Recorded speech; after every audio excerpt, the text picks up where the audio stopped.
Iba't ibang channel po namin, mga political vlogger na nandito ngayon sa Liwasang Bonifacio. Medyo naantig po kami sa inyong talumpati o kanina, matapang, galing sa puso. At ang sabi niyo po, galing pa po kayo ng ibang bansa at dumiretso po kayo sa Liwasang Bonifacio. Bakit po kayo dumiretso agad sa Liwasang Bonifacio kung saan narito po tayo nakikipaglaban para sa bayan? Kaya ako nandito, hindi lang para sa KOJC members. Ito ay bilang isang Pilipino, na isang OFW, isang magulang, na hindi ko na kayang masarok sa aking puso. Naiiyak ako, nasasaktan ako sa nakikita ko nangyayari sa ating bayan at sa pagyurak sa ating karapatan bilang isang Pilipino. Hindi lang dahil sa KOJC, ito'y laban natin bilang Pilipino. Inaamin ko sa mga nabudol, sige, given na yon, move on. Pero dahil nga sabi ni Tatay Digong, sabi ni VP Sara pala ay continuity. Pagpapatuloy ni Marcos, naniwala ako kay VP Sara, hindi dahil kay Marcos, dahil sa continuity na pagpapatuloy yung mga proyekto ni President Duterte. Kaya ako siya binoto. Pero nga, na tayo niloko, napakasinungaling niya, ang dami niyang mga sinumpaan na hindi natupad. I was there in the campaign. After pandemic, I was there. Nagpagod ako, nangampanya din ako, nandiyan na SMNI. Ang SMNI lang tagang tumayo sa campaign na yon. Hanggang ngayon, sa SMNI talaga ako naniniwala, nanindigan bilang isang Pilipino. Yun lang. Kaya ako nandito ngayon nanindigan, hindi ako natatakot dahil ako isang Pilipino. Karapatan ko magsalita dahil bilang OFW, hindi lang ako, marami kayong mga subscriber all over the world na nanonood sa inyo every night, every day, every single day. Nakikita kayo, nagpapagod kayo para sa bayan natin. Kaya nga ako nandito on behalf of them bilang isang Pilipino din, na ang pera natin ay nilulustay na walang katuturan. Nagpapatupad na naman ng bagong budget. Sana ang proyekto. Walang resibo. 3 taon na ba? 3 taon na, pero wala pa rin. Walang proyekto. Nararamdaman ng bawat Pilipino. Paano yung mga low income, yung mga normal na mamamayan natin, na walang normal na trabaho? Paano sila mabubuhay? Kalamidad, walang ginawa. Ano ginawa niya? Wala. Nandito sila sa Davao, nandun sila sa Davao, nakikita namin. Ano ginagawa ng mga pulis doon? Distant na sila, tumulong sa kalamidad, nandun sila nagipagsiksikan. Diba? What a common sense. Walang common sense ang mga kapulisan. Si Torre, si Marbil, lahat. Hindi ko nilalat ang kapulisan. Sumusunod lang sila. Pero may kumpas Daman nyo yan. Alam nyo yan.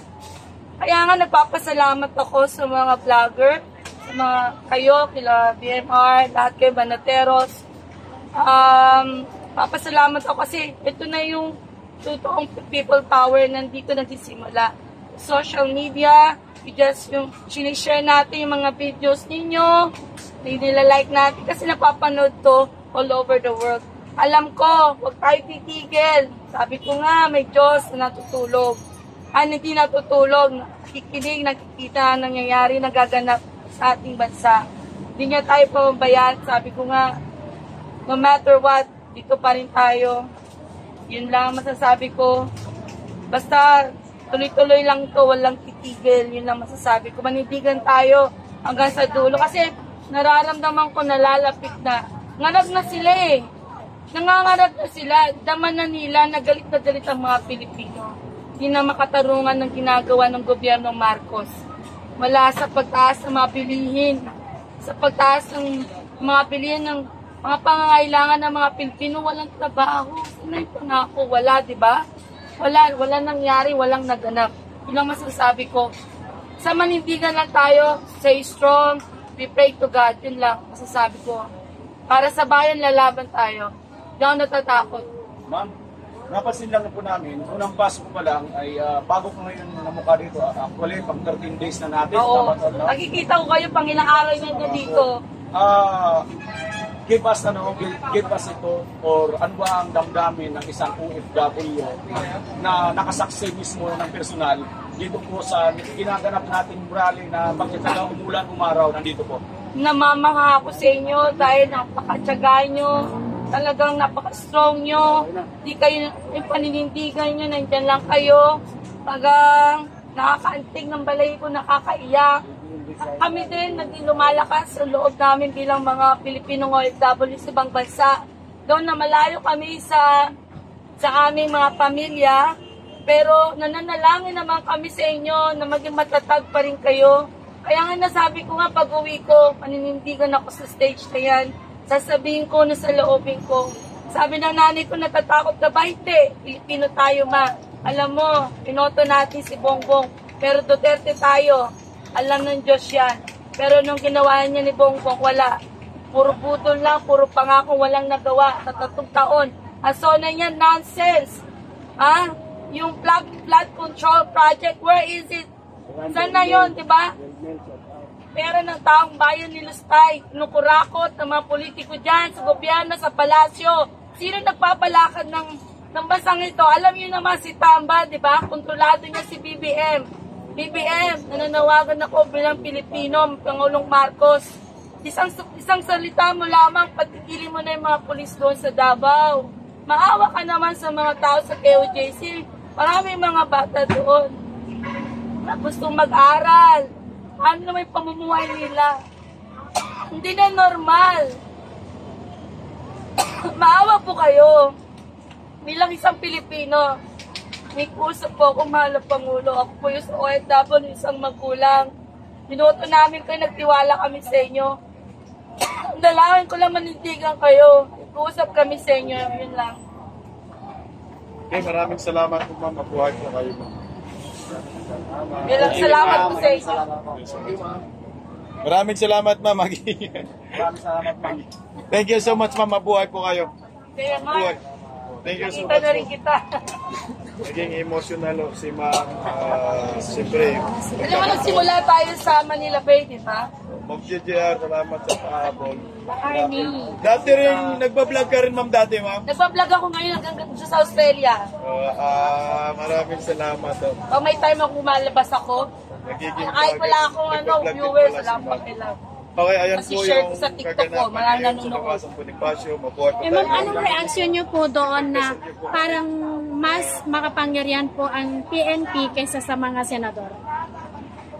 Actually, Salamat po. abaga general na yan, yung mga silatore, sumusunod lang yan, may kasi money matters. Money yan, for sure. It's all about money. It's all about money. About money lang talaga yan. At sumusunod, kasi sino pa ba pinakamataas? Kay Chief MP. Kila Abalos. Si Bongbong. Diba? Kaya nag-iusap tayo kay Pangulong Marcos na manindigan naman siya para sa bayan. Ma-enlighten siya. I pray for him. Sana man ma-enlighten siya. O hindi, sorry for him. Better he resign. British not deserve to be the president of our country. He always destroy our country. Better si Ma'am Sara na lang. Sara Duterte. Kung sino masama Duterte, we support. Yun lang masabi ko. Ma'am, isa na lang po. Sige. Ano rin po ang masasabi niyo na sobrang tahimik po ni Senator Amy Marcos sa kapatid niya sa kabila na maraming nagsasabi na bakit di niya pagsabihan ang kanyang kapatid o kausapin ang kanyang Ayan na nga. Madalas namin na nakikita sa SMNI, sa mga vlog nyo, na salita lang siya within her. Pero dapat, sabihin niya sa kapatid niya na sabi lang niya, stop na niya yan. Diba? Isang salita lang na tigilan mo na yan. Pwede naman itigil eh. Pero wala naman siya magawa. Wala siyang goals. Diba? Puro lang siya satsat. Sabihin niya yan, pinagsasabihin niya sa kapatid niya at sa huwag siyang manggagamit. Nakita ng totoong color, diba? Nang gamit lang sila. Ginamit nila si BP Sara. Kaya nga, diba, humingi ng tawad si BP? Diba? Sa mga taga-Davao at sa lahat ng Pilipino na bumoto kay BBM. Kaya nga, diba, ito si Amy, tama na. I'll make sure wala nang Marcos na mananalo sa next election. Yun lang masabi ko. Thank you po. Kakampanya ko yan. Thank you, ma'am. Thank you, ma'am.